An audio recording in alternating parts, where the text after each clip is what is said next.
Bueno, continuamos en el capítulo 1 de nuestro estudio en la carta a los Colosenses. Y la semana pasada vimos un par de versículos en los que Pablo comienza una larga oración que es una acción de gracias, que de hecho en el griego va desde el verso 3 hasta el verso 23, no tiene interrupciones, es una larga acción de gracias que es común en las cartas de Pablo. Pablo utiliza estas acciones de gracia que se usaban en las cartas comunes en su época, pero las llena de significado cristiano, las llena de instrucción. Y esta carta está dividida en dos partes. En una parte, Pablo está dando gracias por los frutos que ha dado el Evangelio en los Colosenses y en otras partes del mundo. Pero también en la segunda parte, Pablo hace una intercesión, da una oración por los colosenses y termina en el verso 15 al final con un glorioso himno acerca de quién es Jesús y su obra en la cruz. Nos vamos a enfocar ahora en la parte de la intercesión de Pablo. Es la parte en la que Pablo intercede por los colosenses, pide por su crecimiento espiritual y da gracias también por la obra de Dios en los colosenses. Ahora, qué interesante que Pablo dice en el versículo número 9, por lo cual también nosotros. Simplemente eso nos llama mucho la atención, ¿verdad?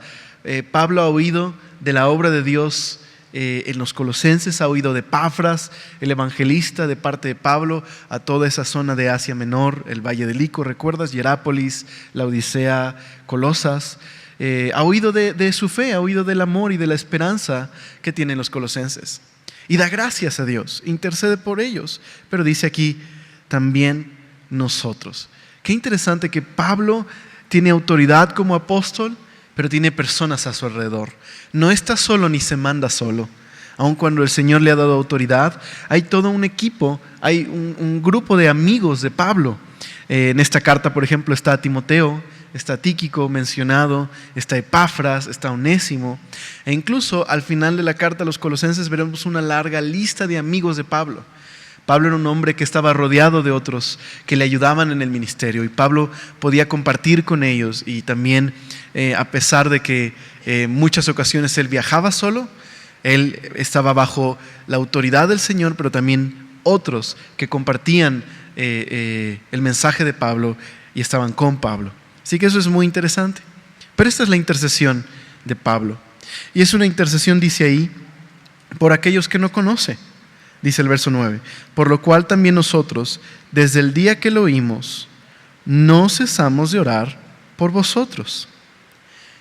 Pablo es un hombre que tiene mucho amor y cuidado por las iglesias. Se preocupa por ellas. Se preocupa por aquellas iglesias que él ha plantado personalmente, pero se preocupa por aquellas iglesias que aunque no conoce personalmente, ha sabido del impacto de la palabra de Dios en esas iglesias. Tiene este corazón, tiene una preocupación genuina por los hermanos y por aquellos que conocen al Señor Jesús. Y creo que al final de esta reunión vamos a ver cómo Pablo se vuelve un modelo para nosotros de cómo deberíamos orar e interceder por otros creyentes. Pablo, por ejemplo, sabe que es importante orar por los demás. En otro pasaje, en esta misma carta, se nos enseña que Pablo se preocupa, que incluso lucha en oración, en el lenguaje que Pablo utiliza, por aquellos que le conocen y por aquellos que no le conocen. Pero ora por su bienestar espiritual. Así que es importante orar. Y Pablo lo hace con regularidad. ¿Qué dice aquí? Dice el verso 9. Desde el día que lo oímos, dice, no cesamos de orar por ustedes. Pablo no solamente ora, sino ora regularmente por otros creyentes. Y su oración está llena de alegría, pero también de oraciones importantes, oraciones específicas.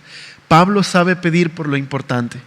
Pide por el crecimiento y el desarrollo espiritual de otros creyentes. Y es un modelo para nosotros.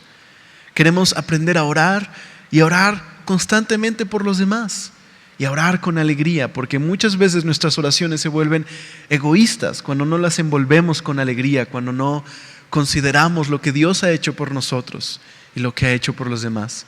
Cuando están llenas de alegría, oramos de otra forma. nos quejamos menos y agradecemos más a Dios por la vida de los demás. No solo nos enfocamos en los problemas, sino en Dios, que puede obrar en medio de esos problemas. Pero también vamos a orar por aquellas cosas que son realmente importantes, aquellas que valen la pena que luchemos en oración y podamos derramar nuestra oración y nuestras lágrimas por otros. Así que, ¿qué es lo que Pablo va a pedir por estos creyentes? Bueno, antes de ver las dos peticiones generales que Pablo da, Pablo pide lo siguiente. Pablo pide por una experiencia más profunda para los colosenses. Pero ¿no se supone que esta filosofía que Pablo denuncia precisamente estaba ofreciendo una supuesta experiencia más completa? Pues sí, pero esa es la diferencia. La filosofía que amenazaba y presionaba a los colosenses les ofrecía una experiencia más completa porque presumía de tener un conocimiento que los colosenses no tenían, y aparte decían que su experiencia con Jesús no era suficiente. Se necesitaba más que Jesús para esta experiencia especial. Era una experiencia, una plenitud que le venía solamente a un grupo especial, una élite espiritual. Ahora, eso no es lo que está pidiendo Pablo. Pablo no está pretendiendo que su experiencia espiritual no es completa porque les falta algo aparte de Jesús y por eso ora por ellos. Al contrario, es porque Pablo está convencido que los colosenses tienen todo lo que necesitan en Jesús, que puede pedir: Señor, tienen todo en Cristo, pero que puedan conocerlo más, que puedan profundizar en su relación con Él. Así que Pablo pide por una experiencia genuina y completa, pero podríamos decir, porque en Cristo tienen todo lo que necesitan. De hecho, este pensamiento lo podemos encontrar en el capítulo 2, en el verso número 6 y 7. Mira lo que Pablo dice. Por tanto, de la manera que habéis recibido al Señor Jesús, andad en Él. Es suficiente. Está completa su experiencia cristiana en el momento en que oyeron el Evangelio. Dice, pero dice el 7, arraigados y sobreedificados en Él y confirmados en la fe, así como habéis sido enseñados, abundando en acciones de gracias. Así que Pablo está diciéndolo así. Déjenme poner este versículo en otra versión. Crezcan en Cristo, así como una planta crece del suelo donde está plantado, teniendo más y más certeza de su fe, así como fueron enseñados, y sus vidas estarán llenas de alegría y agradecimiento. Una planta, cuando ha sido sembrada esa semilla, empieza a crecer, empieza a florecer, y la base es ese suelo, los nutrientes provienen de ese suelo. Crece, crece, crece, y entonces comienza a dar fruto. Pero la experiencia, digamos, de la semilla es que todo lo que necesita ya lo tiene. Simplemente solo se desarrolla de esa experiencia. Y eso es lo que Pablo dice. Cristo es ese suelo, esos nutrientes. Todo lo que ustedes necesitan para desarrollarse ya lo tienen en Cristo. Ahora solamente tienen que profundizar en su experiencia en Él. Así que es muy diferente, ¿verdad?, a lo que pretendía esta otra filosofía. Esta otra filosofía dice: Jesús no es suficiente. Nosotros tenemos un conocimiento especial que ustedes no tienen. Su experiencia le hace falta algo. Pablo no pide como esta filosofía. Pablo dice: todo lo que ustedes necesitan para crecer está en Cristo. Ahora simplemente tienen que permitir que la obra de Cristo empiece a completarse en la vida de ustedes. Eso es lo que Pablo pide. Más y más de Jesús en ustedes. Que Jesús es supremo y es suficiente y ustedes están completos en Él. Ahora experimenten cada vez más todo lo que tienen en Cristo. Así que dos peticiones que Pablo intercede por los colosenses. Él pide dos cosas. Número 1, conocimiento, y número 2, fortaleza. Dos peticiones: conocimiento y fortaleza. Así que el verso 9 al 10 es esta primera petición. Pablo dice, ustedes pueden recibir más conocimiento del Señor. Dice el verso 9, por lo cual también nosotros, desde el día que lo oímos, no cesamos de orar por vosotros y de pedir, mira aquí está, que seáis llenos del conocimiento de su voluntad. ¿Y cómo? En toda sabiduría e inteligencia espiritual. Y Pablo nos dice, ¿para qué? Para que andéis como es digno del Señor, agradándole en todo, llevando fruto en toda buena obra y creciendo en el conocimiento de Dios. Esa es la primera petición de Pablo. Así que, nuevamente, contrastándolo con esta filosofía, este judaísmo místico que amenazaba a los colosenses y los presionaba y los juzgaba, incluso descalificaba su experiencia cristiana como una experiencia, por decirlo así, de segunda clase. Eran ciudadanos del reino, pero de segunda clase. Pablo dice, ustedes están completos, no necesitan más, porque en Cristo todo lo que necesitan está en Él. Pero ahora Pablo les escribe que el conocimiento en el cual pueden crecer, ya lo tienen en Cristo. No necesitan adquirir ningún conocimiento al unirse a algún grupo especial, algún grupo que tiene una especie de iluminación especial o un conocimiento que nadie más tiene. Pablo dice, todos los que tienen una relación con Jesús tienen un acceso a este conocimiento de Dios, al conocimiento de su voluntad. Conocer la voluntad de Dios no es algo que solamente a un par de personas muy elevadas se les da. Todo cristiano tiene acceso a esta revelación del conocimiento de la voluntad de Dios. Todo cristiano, todo aquel que confía en Jesús puede conocer a Dios. ¿No te parece maravilloso eso?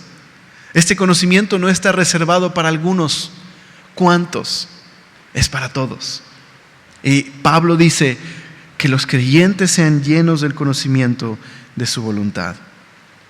Bueno, David Garland, un comentarista bíblico, comentando al respecto de esto, de este conocimiento que pretendían tener esta filosofía especial, dice, este conocimiento que Pablo tiene en mente, es decir, el conocimiento de la voluntad de Dios, no tiene nada que ver con secretas tradiciones únicamente para una élite o claves ocultas que sirven para desentrañar los misterios del universo y del ser interior. Que muy probablemente eso es lo que pretendía esta filosofía. El descubrimiento de verdades ultra secretas que nadie más sabía, solo ellos. Qué interesante que el día de hoy las sectas tienen esa tendencia, ¿verdad?, de tener un conocimiento ultra secreto que nadie más tiene acceso, a menos que pertenezcas a esa secta. Pablo dice, el conocimiento de la voluntad de Dios se ha revelado a todo creyente. Es algo que se le otorga a todo creyente. Puede conocer la voluntad de Dios. Así que el conocimiento cristiano no es un conocimiento místico, misterioso. No es algo reservado para unos pocos. Es para todo creyente. Ahora, si ese conocimiento no tiene que ver con este conocimiento místico o con un secreto, ¿qué es este conocimiento? Pues más bien, este conocimiento es un conocimiento comprensivo de la voluntad de Dios para la vida diaria. ¿Qué es lo que Pablo quiere que conozcan los colosenses? Pues dice ahí, ¿el conocimiento de qué? De la voluntad de Dios. Eso es lo que pide Pablo, que puedan conocer tu voluntad, Señor. Así que Pablo no pide algo que los creyentes no puedan tener acceso a, sino porque están en Cristo, ahora pueden tener un mayor discernimiento de la voluntad de Dios. Ahora, esto es muy interesante y muy bello.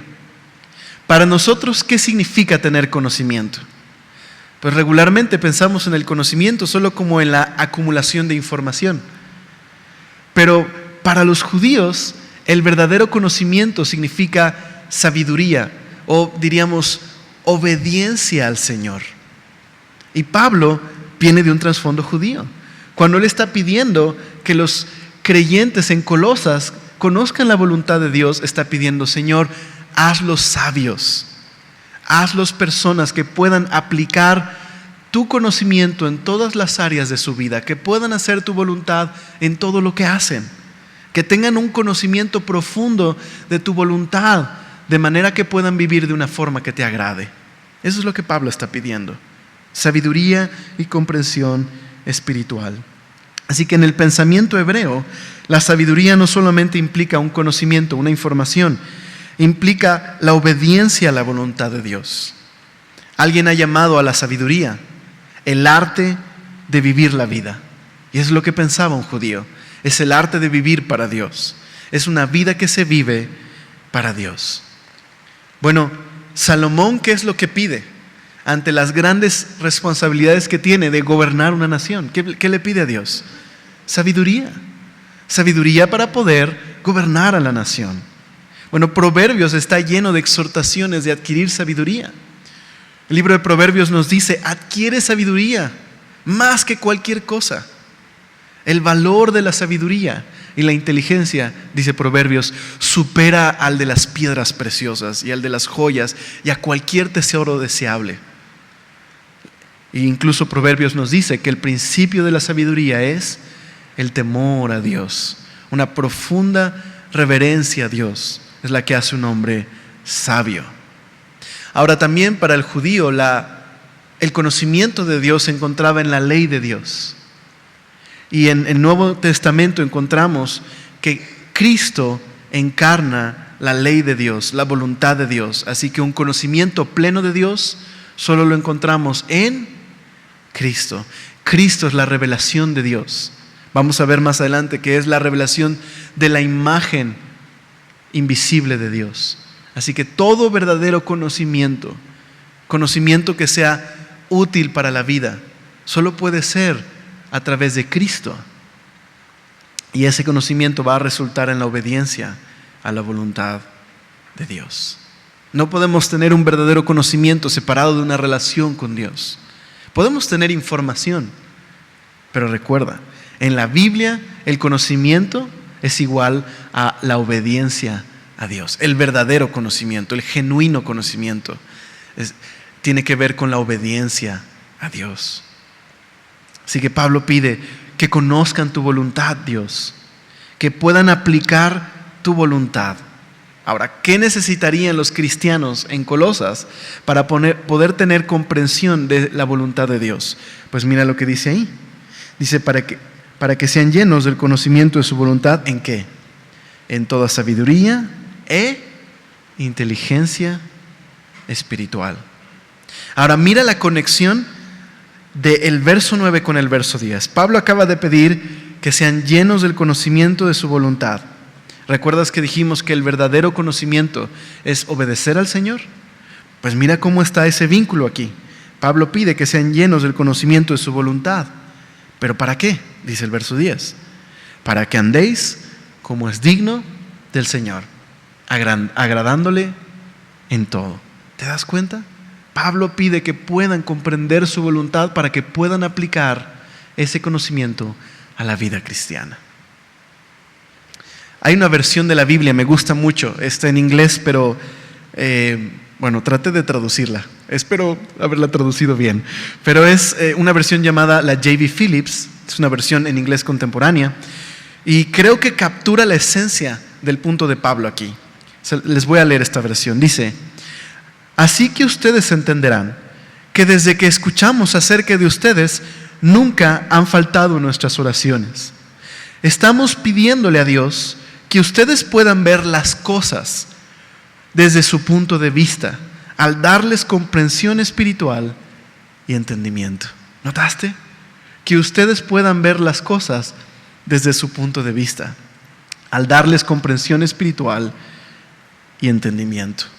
Pablo continúa diciendo en esta traducción: también oramos porque su vida exterior, la que los hombres ven, le dé crédito al nombre de su amo y que traiga alegría a su corazón al llevar fruto cristiano genuino, y que su conocimiento de Dios pueda ser aún más profundo. Qué bella traducción, ¿verdad? Bueno, quise decir qué bella versión. Traducción sonó como que qué bella la traducción que yo hice, ¿verdad? No, eso no fue muy bello. Pero sí la versión, es lo que quise decir. Qué bella versión. Creo que es muy sencilla. Pero quiero llamar tu atención a este punto. Pablo está diciendo, al pedir porque ellos conozcan la voluntad de Dios, está pidiendo lo siguiente: que puedan ver la vida con ojos cristianos. Eso es lo que está pidiendo. Que en todo lo que hacen, en todo lo que dicen, puedan ver la vida desde tus ojos, Señor. Que puedan comprender tu voluntad. Dale ese entendimiento. Qué maravilla. Eso es lo que necesitamos. Este es el verdadero conocimiento de Dios. Esa es la inteligencia. Poder ver la vida desde el punto de vista de Dios. Comprender su voluntad. Y que Dios nos da la capacidad para poder llevarla a cabo. El principio de la sabiduría es el temor al Señor. Bueno, ¿qué tres cosas deberían reflejar este conocimiento de la vida de Dios en la vida diaria, por decirlo así, de la voluntad de Dios? Tres cosas. Número 1, les llevaría a andar como es digno del Señor, ¿verdad? Dice el 10, para que andéis como es digno del Señor. La obediencia de los cristianos tiene que reflejar al amo al que siguen, al Señor que adoran. Su vida tiene que manifestarse de esa forma. Es una vida digna de a quien llaman Salvador. Ahora, ¿qué sería una vida digna de su nombre? Bueno, más adelante veremos que la armonía entre los creyentes es un andar digno del Señor. La discordia, la división, no es un andar digno, es un andar indigno. Cuando el mundo nos ve y nos ve en armonía, puede ver la mano de Dios, puede ver la bondad de Dios en nosotros. Pero cuando andamos en división, ese andar no glorifica a Dios, no refleja a Dios al mundo. No es una vida digna del llamado que hemos recibido. Conocer la voluntad de Dios. Conocer qué es lo que Él espera de nosotros nos lleva a poder vivir de una forma digna, un caminar digno. Bueno, como lo hemos visto en otras ocasiones, la palabra andar es un hebraísmo que significa la conducta, el estilo de vida. Lo que diría en una versión más actual sería para que tengan un estilo de vida que es digno del Señor. Dios quiere que vivamos una vida que le refleje, que nuestro estilo de vida y nuestra conducta pueda reflejar al Señor. Y para eso necesitamos conocer su voluntad y poder aplicarla a la vida diaria. Ver la vida, otra vez, con sus ojos. Ver la vida a través de la palabra de Dios. Ver la vida cristianamente. Una segunda cosa es que el poder conocer su voluntad con comprensión y entendimiento espiritual nos llevará a vivir una vida que agrada a Dios. Eso dice ahí, para que andéis como es digno del Señor y luego agradándole en todo. La meta en nuestra vida, la prioridad de todo cristiano debe ser agradar a Dios. Me encantó la versión de J.B. Phillips, traer alegría a su corazón, amar a Dios y vivir para Él. Bueno, la confesión de fe de Westminster, la confesión menor de Westminster, hace una pregunta: ¿cuál es el propósito principal del hombre? Responde: glorificar a Dios y disfrutar de Él para siempre. Esa es la razón por la que fuimos creados, para adorarle. Y la única forma en la que tendremos en esta vida satisfacción completa es cuando vivimos para agradarle. Y un cristiano que conoce su voluntad sabe qué es lo que espera Dios de él. Y eso lo lleva a agradarle, dice, en todo. Agradarle en todo. Familia, ¿estamos agradando al Señor en todo? ¿Estamos buscando hacer su voluntad en todo lo que hacemos en la vida? Meditamos en esto. Y número 3, queremos conocer su voluntad a profundidad. ¿Para qué? Dice el texto en el verso 10, para que podamos llevar fruto en toda buena obra y crecer en el conocimiento de Dios. Conocer la voluntad de Dios nos llevará a tener fruto en toda buena obra. Me encanta. Pablo siempre conecta la doctrina con la práctica. Lo que Dios ha hecho con nuestra respuesta a lo que Dios ha hecho. La mala doctrina, la enseñanza falsa, no producirá buen fruto. Y cuando no se aplica el conocimiento, no veremos el fruto de Dios en nuestras vidas.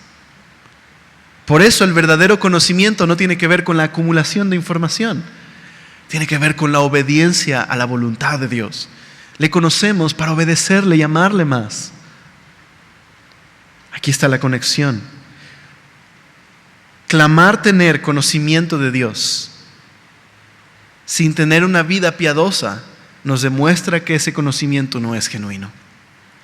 El verdadero conocimiento nos llevará a una vida piadosa. ¿Recuerdas? El principio de la sabiduría es el temor a Jehová, el temor de Jehová. Bueno, Dick Lucas, comentarista bíblico, dice: la cosecha de la sabiduría son las buenas obras.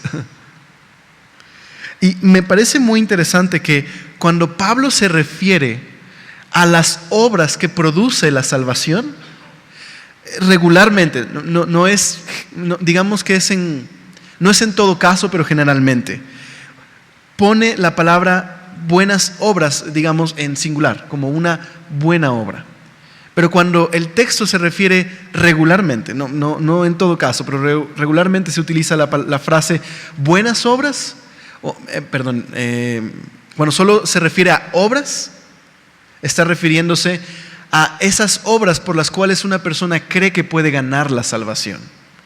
Entonces, a veces cuando leemos Romanos o leemos Gálatas, nos da la impresión de que Pablo está en contra de cualquier obra.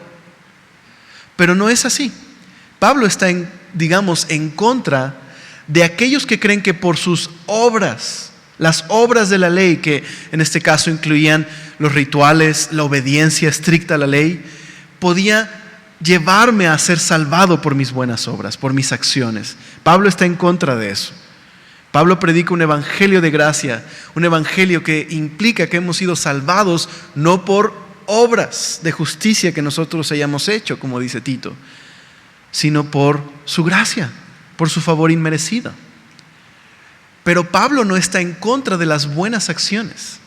Y de hecho Pablo dice que aquellos que genuinamente han sido salvados por Dios, como resultado tendrán buenas obras. Mira lo que dice un pasaje paralelo en la carta a los Efesios, un poquito atrás, capítulo 2, verso 8 dice: porque por gracia sois salvos, dice, por medio de la fe. Y esto no de vosotros, pues es un don de Dios, no por obras, para que nadie se gloríe. Porque somos hechura suya, creados en Cristo Jesús, dice, para buenas obras. ¿Qué contraste, verdad? No somos salvos por buenas obras, pero somos salvos para buenas obras, las cuales Dios preparó de antemano para que anduviésemos en ellas. Entonces es muy claro, Pablo no está en contra de las buenas acciones, pero sí está en contra de pensar que por mis buenas acciones puedo alcanzar a Dios y la salvación. Pero aquellos que verdaderamente conocen a Dios, que han confiado en Cristo, su vida va a dar fruto. Va a ser la obra de Dios en sus vidas que llevará fruto. Y un resultado de conocer la voluntad de Dios es que me llevará a amar a otros, a servir a otras personas, a servir a Dios fervientemente. Es como si Pablo dijera: tener un conocimiento pleno de Dios conduce a una vida que plenamente agrada a Dios y está llena de buenos frutos. Y eso también nos lleva a considerar una cosa: ¿nuestra vida está llena de buenos frutos? Bueno, ¿qué necesito para que haya fruto en mi vida? conocer su voluntad. Y su voluntad está relacionada a una relación con Cristo, a una relación con su palabra, a caminar por fe. Así que el verdadero conocimiento produce obediencia. Bueno, A.D. Martin lo dice así: recibir el Evangelio es comenzar a conocer a Dios. Conocer a Dios es hacer su voluntad. Y hacer su voluntad es saber cada vez más de Él. Entonces se cierra, digamos, esta primera oración volviendo al conocimiento de Dios, ¿verdad? Conocer su voluntad para conocer a Dios y dar fruto y agradarle. Ahora, esta es la primera oración que hace Pablo por los colosenses: conocimiento. Por aquí va la segunda: fortalecidos. Fortalecidos. Fortaleza. Entonces dice el 11: fortalecidos con todo poder, conforme a la potencia de su gloria, para toda paciencia y longanimidad, con gozo, dando gracias al Padre. Después de pedir pleno conocimiento, ahora Pablo pide plena fortaleza. Ahora es interesante porque Pablo está usando las palabras que esta filosofía usaba para criticar y condenar a los colosenses porque ellos no tenían, digamos entre comillas, una plena experiencia. Eran cristianos de segunda categoría que les faltaba poder y conocimiento pleno en sus vidas. Pablo dice: no, todo lo que tienen está en Cristo. Y es en esa confianza de que todo lo que tenemos está en Cristo que Pablo pide que puedan crecer más en una experiencia plena con Dios y que puedan tener plenitud de poder en sus vidas. ¿Qué tipo de poder? El poder que demuestra la gloria de Dios. El poder al que tenemos acceso los cristianos es el poder pleno de Dios en nuestras vidas.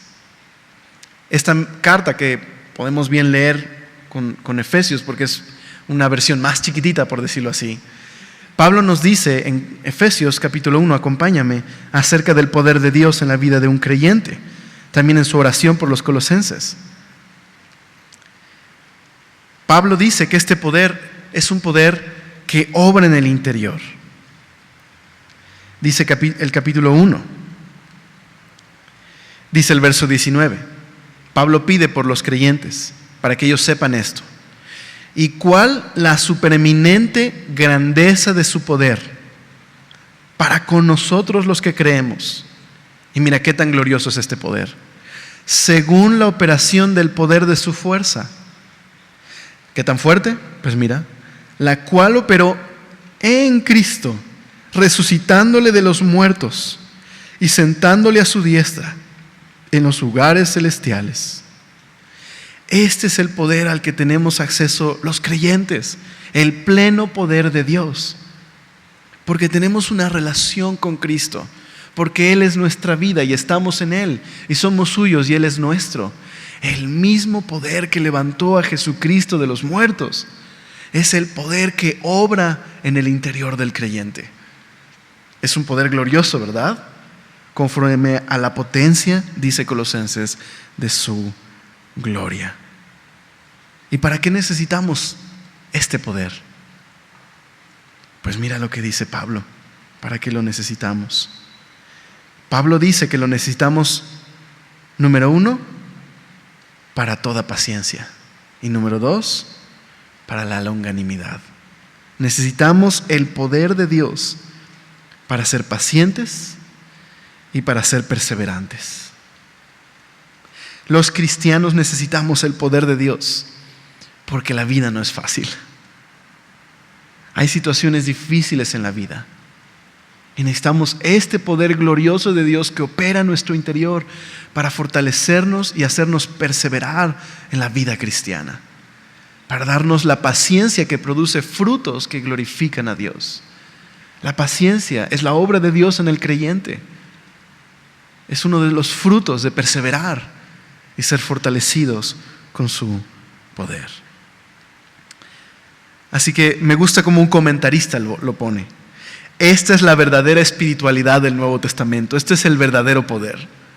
Cuando nosotros pensamos en poder, ¿en qué pensamos? En explosiones, ¿verdad?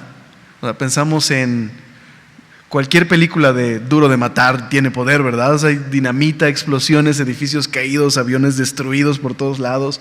Pensamos en poder en esos términos, ¿verdad?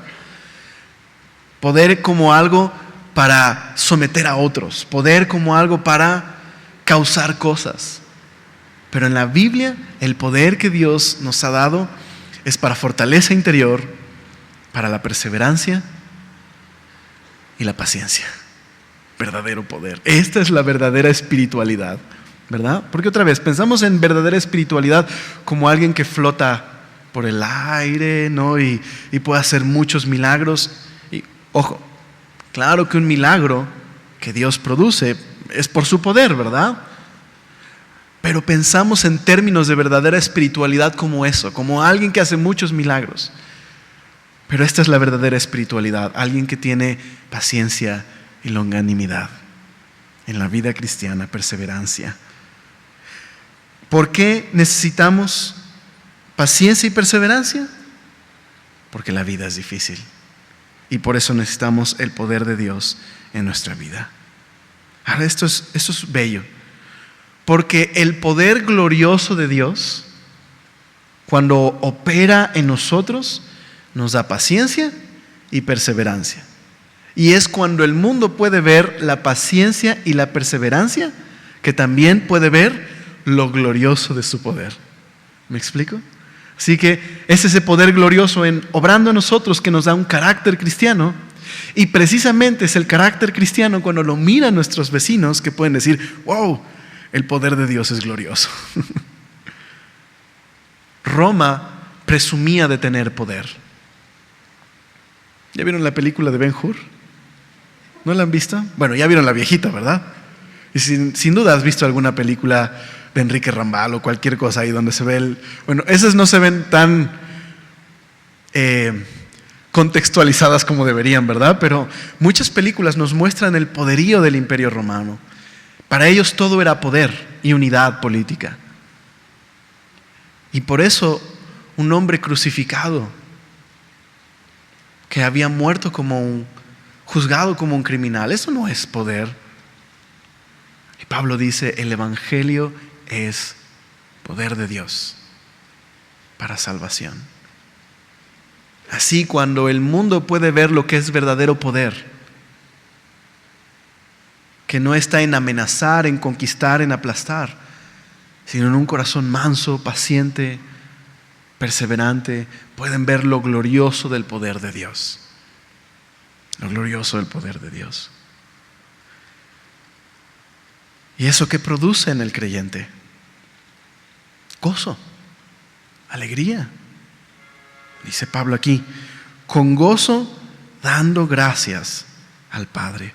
Produce gozo y produce agradecimiento. El gozo que viene de la obra de Dios y de la acción de Dios, del poder de Dios en favor del creyente, ese gozo, ese es el gozo que no se puede quitar. Es el gozo permanente en el corazón del creyente. Es ese gozo por el que nos miran los demás y, como dice primera de Pedro, preguntan acerca de la esperanza que tenemos. Nos preguntan de nuestra actitud hacia la vida. ¿Por qué tenemos alegría? ¿Por qué tenemos gozo? Y agradecimiento.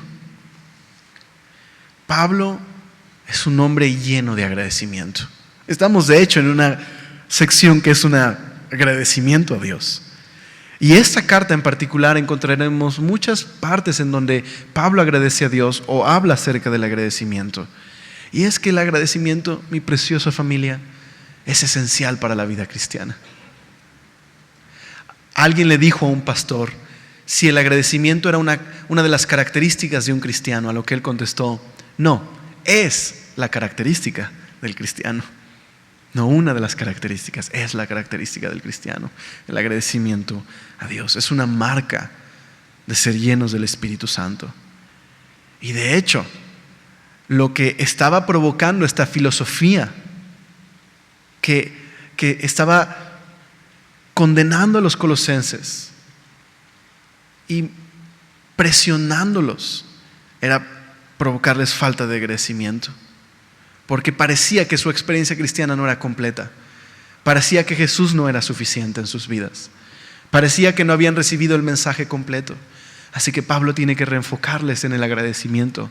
Agradecimiento porque todo lo que Dios ha hecho por ellos ha sido rescatarles, darles libertad, hacerlos nuevas personas. Su experiencia está completa porque ahora Cristo vive en ellos, en quien habita toda la plenitud de la deidad. Y porque están unidos a Cristo, tienen todo lo que necesitan. Y es así, cuando no hay agradecimiento en nuestras vidas como creyentes, empieza a haber insatisfacción, empieza a haber quejas y amargura. Y entonces ya no es suficiente Jesús. Y comenzamos a buscar experiencias en otros lugares. Puede ser en una relación con una persona. Puede ser en otras experiencias religiosas o místicas. Puede ser en el dinero, porque no estamos satisfechos.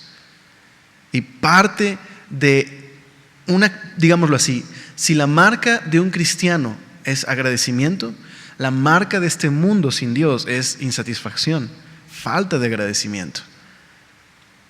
Cada vez más nos sentimos presionados a tener más cosas porque nos sentimos insatisfechos con los productos que consumimos.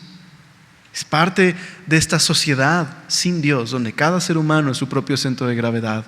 Necesitamos consumir más y más y más. Hay falta de agradecimiento. Esto es más profundo de lo que nos damos cuenta. El creyente y su acción de gracias puede ser uno de los testimonios más poderosos al mundo de lo que causa en el Evangelio en el corazón. Agradecimiento, agradecimiento. Como el prisionero que ha sido liberado y se le da una nueva vida, así el creyente tiene que vivir agradecido. Ahora no es fácil, ¿verdad? Por eso necesitamos fortaleza, ¿verdad? Necesitamos el poder de Dios obrando en nuestros corazones para darnos perseverancia y fortaleza y podamos ser agradecidos. Es el gran testimonio, la gran marca del cristiano. Y entonces, precisamente porque Pablo quiere reenfocarlos en ser agradecidos a Dios, él les dice 3 cosas que Dios ha hecho por ellos. Al final simplemente dice el 12: con gozo, dando gracias al Padre que nos hizo, número 1, aptos para participar de la herencia de los santos en luz, el cual nos ha, número 2, librado de la potestad de las tinieblas y trasladado al reino de su amado Hijo, en quien tenemos, número 3, redención por su sangre, el perdón de pecados. Me encanta esto. Pablo pide que tengan más conocimiento y que estén fortalecidos. Pero Pablo no pide que sean más librados. Pablo no pide que sean más aptos. Y Pablo no pide que sean más redimidos. Pablo ve estas realidades gloriosas que ya están presentes en los colosenses porque han creído en Cristo, porque han creído en el Evangelio. Y esas verdades son para nosotros también, ya están presentes en nosotros, en cada creyente que está unido a Cristo por la fe. Número 1, somos aptos para participar de la herencia de los santos en luz. No hay tal cosa como ciudadanos del reino de segunda categoría. No hay cristianos de segunda. Pablo refuta, descalifica esta enseñanza falsa que pretendía presentar a los colosenses como cristianos de segunda categoría. Les dice: no, el Señor les ha hecho aptos. Ustedes son parte de la herencia de Dios, de los santos en luz. Ahora ustedes forman parte del pueblo de Dios y no necesitan hacer nada más para que Dios les acepte y les dé la herencia. Ya la tienen, es suya. Número 2, les dice: han sido liberados. También esta nueva filosofía pretendía dar una libertad de los poderes demoníacos. Pretendía decir que Cristo no era suficiente y necesitaban agregar algo más para poder ser libres de estas divinidades o seres celestiales que guiaban las estrellas y que guiaban los destinos de los hombres. Y Pablo dice, como diría Marcelino Pan y Vino, ¿ya saben cómo? cuchipandas, ¿verdad? Eso no es verdad. Son libres, completamente libres. No necesitan nada para ser libres del poder de Satanás. Ya han sido liberados porque Cristo murió en la cruz. Y esto nos enseña algo. ¿Qué significa el pecado? El pecado era un opresor, un tirano. Y estábamos esclavizados bajo la autoridad de Satanás, bajo la potestad de las tinieblas. Éramos prisioneros del pecado y prisioneros de Satanás. Así es como ve Pablo en este pasaje la salvación. Esa era nuestra vida antes. Dios nos rescató. ¿Cómo? Murió en la cruz y tomó nuestro lugar. Compró nuestra libertad por medio de su sangre. Y ahora estamos en el reino de Jesús. Por ponerlo en otra imagen, como en las crónicas de Narnia. ¿Recuerdas en el león, la bruja y el ropero? Siempre invierno, pero no había Navidad. Así, esa era nuestra vida. Obscuridad, tinieblas, invierno en nuestros corazones. Y lo que hizo el Hijo al tomar nuestro lugar fue rescatarnos y darnos vida. Rescatarnos del pecado. Y número 3, redención. Ahora esta libertad, que es muy claro el texto, es libertad, es redención, rescate, ¿por medio de qué? De su sangre. Tenemos perdón de pecados. No necesitamos hacer algo más para que Dios nos perdone. El perdón es completo. Hemos sido hechos libres por Cristo. De hecho, en el siguiente capítulo, no lo vamos a leer ahora, pero en el siguiente capítulo, Pablo nos dice que Cristo canceló nuestra deuda y también venció a Satanás y nos dio libertad.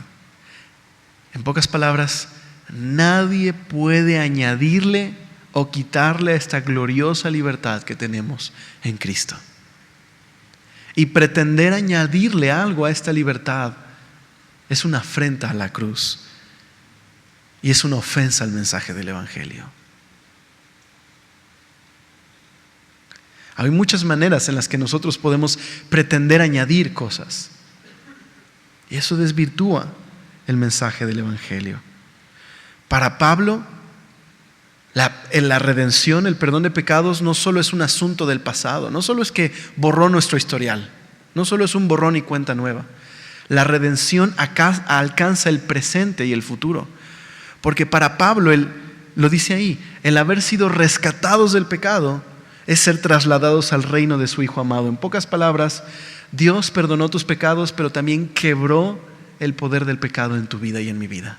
De manera que ahora podemos vivir una vida conociendo su voluntad y agradándole. Esa es la salvación. ¿Quién podría añadirle a esto?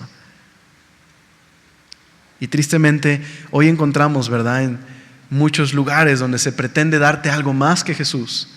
Oh, ya creíste en Jesús, pero ahora tenemos que liberarte de todas estas cosas de tu pasado. ¿Cómo pretender añadirle algo a la gran victoria del Cristo resucitado? No podemos añadir nada. Ahora, por supuesto, si queremos que todo esto sea efectivo en nuestra vida, necesitamos confiar en Dios. Necesitamos caminar con Dios. Depender de Él. Déjenme terminar solamente de esta forma. Pablo pide por conocimiento y por fortaleza. La vida cristiana es una vida en la que buscamos conocer a Dios y obedecerle. Y eso implica tener una relación con Dios a través de su palabra, de la oración. Y el día de hoy muy pocas veces vemos una conexión entre la doctrina y la práctica. Pensamos, no quiero saber de doctrina, lo que quiero simplemente es amar a Jesús. Pero para Pablo la doctrina y la práctica son muy importantes. Necesitamos también entender que muchas personas quieren tener conocimiento de doctrina sin la práctica y tampoco se puede.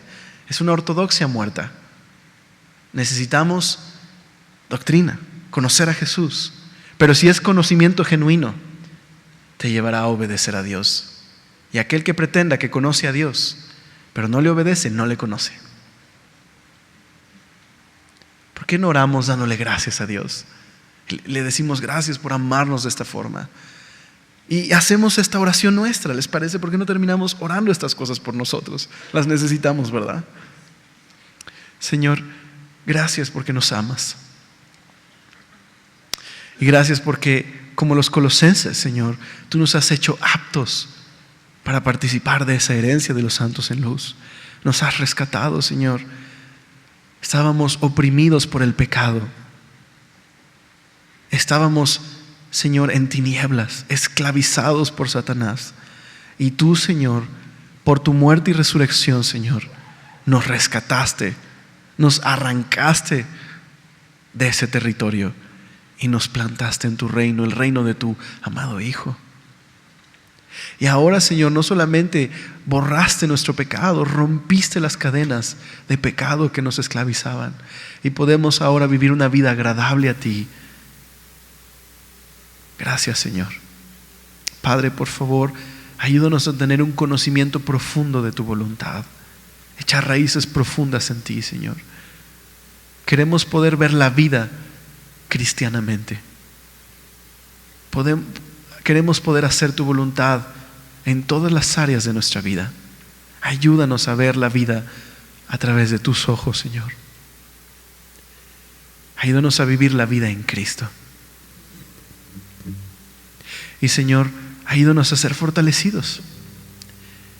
Y que todos los días podamos experimentar ese poder tuyo que nos transforma y nos lleva a ser más como Jesús, para que otros puedan ver a través de un carácter transformado lo glorioso de tu poder. Señor, ayúdanos a tener esta verdadera espiritualidad que te refleja, Señor. Te lo rogamos en el nombre de Jesús y te damos gracias. Amén.